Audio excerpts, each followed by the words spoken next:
30 দিন সময় আছে। আইন অনুযায়ী আজকের থেকে 30 দিনের মধ্যে তারা আপিল করতে পারবেন। অর্থাৎ আজকে থেকে 30 দিনের মধ্যে তারা যদি এসে আত্মসমর্পণ করেন তাহলে তারা সুপ্রিম কোর্টে আপিল করতে পারবেন। তারা যদি আইনের শাসনের প্রতি শ্রদ্ধাশীল হন, তারা যদি মনে তাদের সাহস থাকে যে তারা ইনোসেন্ট, তারা যদি বাংলাদেশের বিচার প্রক্রিয়া মোকাবেলা করার তাদের সৎসাহস থাকে, আমরা বলবো তারা আসুন বাংলাদেশে এসে এই রায়ে অনুযায়ী তার আত্মসমর্পণ করে তার রায়কে তিনি চ্যালেঞ্জ করেন সুপ্রিম কোর্টে। তার যদি যুক্তি দিয়ে তার প্রমাণ দিয়ে তিনি নিজেকে নির্দোষ প্রমাণ করতে পারেন, আমাদের তো কোনো সমস্যা নেই। পৃথিবীর সবার কাছে আমাদের ওপেন চ্যালেঞ্জ, এই বিচার প্রক্রিয়া স্বচ্ছ ছিল, নিরপেক্ষ ছিল, প্রত্যেকেই আইন অনুযায়ী কাজ করেছেন এবং এইখানে যে কোয়ালিটির এভিডেন্স দাখিল করা হয়েছে, আমরা আবারও চ্যালেঞ্জ করছি দুনিয়ার যে প্রান্তে খুশি সেখানে যান, যে কোনো আদালতে এভিডেন্স গিয়ে হাজির করেন, এই অপরাধীদের একই ধরনের শাস্তি হবে বলে আমরা বিশ্বাস করি। যে দুজন আসামি পলাতক রয়েছেন তাদেরকে ফিরিয়ে আনার ব্যাপারে রাষ্ট্র দুই ধরনের পদক্ষেপ নিতে পারেন।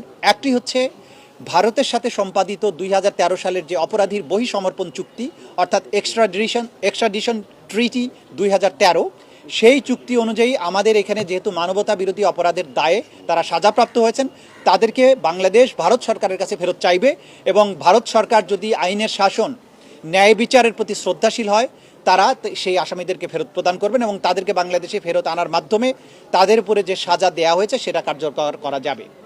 দ্বিতীয় যে প্রক্রিয়া আছে সেটি হচ্ছে যে ইন্টারপোলের মাধ্যমে, যেহেতু একটি বাংলাদেশের একটা ট্রাইব্যুনাল থেকে উপযুক্ত আদালতের থেকে তাদের মৃত্যুদণ্ড প্রদান করা হয়েছে, তাদেরকে ইন্টারপোলের মাধ্যমে গ্রেপ্তার করে বাংলাদেশে এনে সেই সাজা কার্যকর করা যেতে পারে। এই ব্যাপারে বাংলাদেশের স্বরাষ্ট্র মন্ত্রণালয়, পররাষ্ট্র মন্ত্রণালয় সম্মিলিতভাবে প্রয়োজনীয় ব্যবস্থা গ্রহণ করবে। গত সারা রাত ধরে আমাদের সকল বিজ্ঞ প্রসিকিউটরগণের নাম্বারে বিদেশ থেকে, অধিকাংশই ভারতীয় নাম্বার থেকে তাদেরকে টেলিফোনে কল করা হয়েছে, তাদের নানান ধরনের গালাগালি, অশ্লীল কথাবার্তা বলা হয়েছে, গালাগালি করা হয়েছে। এগুলোকে আমরা খুব একটা আমলে নেই না, কারণ একজন অপরাধী যখন বুঝতে পারে যে সে অপরাধ করেছে এবং তার সাজা অত্যাসন্ন, তো তখন সে তার এই জাতীয় আচরণ তার অপরাধ প্রবণতাকে নির্দেশ করে। এগুলোকে আমরা আমলে নিচ্ছি না। অপরাধীরা তাদের চরিত্রই প্রকাশ করছে, কিন্তু তাদের এই সমস্ত দম্ভ, হুমকি, বাংলাদেশের মানুষকে ন্যায় বিচার প্রাপ্তির জন্য তাদের যে আকাঙ্ক্ষা, ন্যায় বিচার প্রাপ্তির জন্য তাদের যে প্রচেষ্টা, এখান থেকে কোনো অবস্থায় এক চুলো হটাতে পারবে না।